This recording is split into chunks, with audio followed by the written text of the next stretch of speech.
Hi friends, అందరికీ good morning. Welcome to our channel Shri Padma talks. రామలక్ష్మిని ఫణీంద్ర సుశీలాలు ఇలా అంటారు. అమ్మ, నువ్వు చంటి పిల్లోడి మీద కోప్పడి తప్పు చేసావు, నువ్వు అలా కోప్పడకుండా ఉండాల్సింది అని అంటారు ఈ ఫణీంద్ర సుశీలాలు. అప్పుడు వెంటనే రామలక్ష్మి అంటుంది, అవును తాతయ్య, ఒకసారి కోప్పడితే ఇంకెప్పుడు నా దగ్గరికి రారనే ఉద్దేశంతో కోప్పడ్డాను. ఎందుకంటే ఏదో వంక పెట్టుకుని రాముని వెంట పెట్టుకుని వచ్చి నన్ను ఇబ్బంది పెడుతున్నారు. ఎందుకంటే నేను కూడా మాటిమాటికి వాళ్ళు వస్తూ ఉంటే రామలక్ష్మి అని బయటపడిపోతానేమో నాకు కూడా భయంగా ఉంటుంది తాతయ్య, అందుకని నేను కోప్పడ్డాను అని అంటది రామలక్ష్మి. సరే అమ్మ. అప్పుడు సుశీల అంటది, నువ్వు ఈ కోప్పట్టోలోనే నీ అంతటా నువ్వు సీతాకాంతకు తెలియకపోయినా, నీ భర్త సీతాకాంతకు తెలియకపోయినా నీ అంతటి నువ్వు రామలక్ష్మి అని బయటపడతావేమో మా భయమమ్మ అని సుశీల అంటది. అప్పుడు ఫణీంద్ర అంటాడు, అవునమ్మా, నువ్వు ఏదో ఒకటి గట్టిగా చెప్పి సీతాకాంతని దూరం పెట్టమ్మా అని చెప్తాడు ఫణీంద్ర. అలాగే తాతయ్య అనేసి అంటది రామలక్ష్మి. కట్ చేస్తే సీతాకాంత్ రామ్తో అంటాడు, మిస్సు కావాలని నేను తిట్టలేదు నాన్న, ఆవిడ ఏదో ఫ్యామిలీ ప్రాబ్లమ్స్లో ఉండి నిన్ను తిట్టింది అని చెప్పి కారు ఎక్కించేస్తాడు. సీతాకాంత్ కారు ఎక్కేసరికి అక్కడ మళ్ళీ గుండు కొట్టుకుంటూ ఉంటుంది, చప్పుడవుతూ ఉంటుంది. ఏంటి మళ్ళీ నా గుండు చప్పుడు మొదలైంది అంటే మళ్ళీ రామలక్ష్మి ఇక్కడ ఎక్కడికైనా వచ్చిందా అని మళ్ళీ చుట్టూ చూస్తూ ఉంటాడు. ఈ లోపు అక్కడికి రామలక్ష్మి వస్తుంది. అదేంటి నా గుండు చప్పుడు ఇలా కొట్టిందో లేదో రామలక్ష్మి వచ్చింది అనుకుంటాడు మనసులో సీతాకాంత్. అప్పుడు ఏమండి, మీరు ఒకసారి పక్కకు రండి, మీతో కొంచెం మాట్లాడాలి అంటది రామలక్ష్మి. సరే అని చెప్పి నువ్వు ఇక్కడే కూర్చోనన్నా నేను వస్తాను అని చెప్పి కొంచెం దూరంగా వెళ్ళి రామలక్ష్మి సీతాకాంత్ మాట్లాడుకుంటూ ఉంటారనమాట. అప్పుడు సీతాకాంత్ అంటాడు, చెప్పు రామలక్ష్మి అంటాడు. అప్పుడు సీరియస్గా చూస్తుంది మైథిలి. సారీ చెప్పండి మైథిలి గారు అంటాడు మళ్ళీ సీతాకాంత్. నా పేరు మైథిలి అని చెప్పినా మీరు కావాలనే నన్ను రామలక్ష్మి అని పిలుస్తూ నన్ను బాధపడుతున్నారు.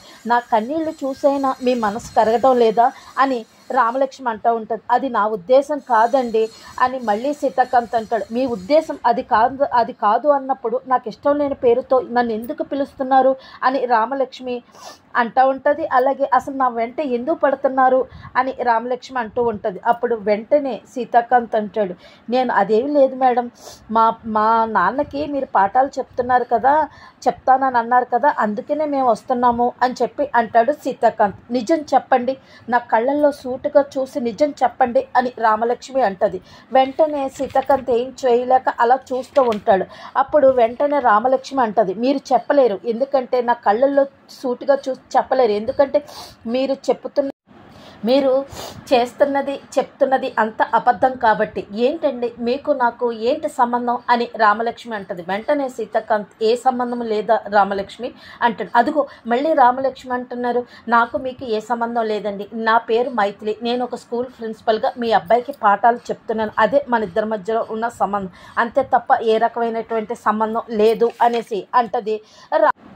నేను కూడా ఒక మనిషినే, నాకు ఫీలింగ్స్ ఉంటాయి, ఎమోషన్స్ ఉంటాయి, అయినా నేను ఎందుకు మిమ్మల్ని భరించాలి, అయినా ఈ రామలక్ష్మి ఎవరండి అని రామలక్ష్మి అంటూ ఉంటుంది. వెంటనే సీతాకాంత్ అంటాడనమాట, రామలక్ష్మి అంటే ఎవరో కాదండి, నా ప్రాణం కంటే ఎక్కువగా ప్రేమిస్తున్నాను, ఆమె ఇంకా ఎందుకు ఆరాధిస్తున్నాను అంటే తనే నా జీవితం అయ్యి ముందుకు నడిపించింది కాబట్టి నా భార్య. అంతేకాదు తను కార్యేసు దాసిగా, అంటే నాకు ఏం కావాలో అన్నీ చేస్తూ ఒక సేవకురాలుగా, కర్ణేషు మంత్రిగా, అంటే నాకు బిజినెస్లోని, ఇంటిలోని, సమాజంలోని నాకు ఎలా ఉండాలి ఏంటి అనేది నాకు మంత్రిగా గైడ్ చేస్తూ, అలాగే రూపేష్ లక్ష్మిగా, అంటే తను అందంలోనూ నన్ను ఆనందపరచటంలోని నా రామలక్ష్మి మహాలక్ష్మి అని, శ్రేయస్సు రంభగా, అంటే నన్ను ఆనందపరిచింది, నన్ను ఆనంద పెట్టింది, అలాగే మా మనస్సులు కలిసిన తర్వాతే మా పెళ్ళి పరిపూర్ణమయ్యింది, అలాగే క్షమయదాత్రి, అంటే నేను తెలియకుండా తప్పులు చేసినప్పుడు వాటిని సరిచేసి ఏనాడు నన్ను బాధ పెట్టకుండా చూసుకునేది, నిజం చెప్పాలంటే నన్ను చివరి వరకు క్షమిస్తూనే ఉంది. నా రామలక్ష్మి ఇన్ని పాత్రలకు న్యాయం చేసి అనుక్షణం నన్ను అంటి పెట్టుకుని ఉంది, తను లేకపోతే నేను లేను. చాలామంది నా రామలక్ష్మి చనిపోయింది అని అంటున్నారు, కానీ నేను బతుకున్నాను అంటే అది నా రామలక్ష్మి, నాకులాగా నా రామలక్ష్మి కూడా బతుకుంటుందని నేను అనుకుంటున్నానండి, అందుకనే నేను మీ వెంట పడుతున్నాను అనేసి అంటాడు సీతాకాంత్. సరే అయితే ఇంకా మీరు నా వెంట పడితే మీరు ఎందుకండి నా వెంట పడుతున్నారు? నా కళలు వేరు, నా ప్రపంచం వేరు, నా బాధ్యతలు వేరు, వాటినన్నీ గుర్తించుకునే నేను దూరంగా ఉండాలని ప్రయత్నం చేస్తున్నాను.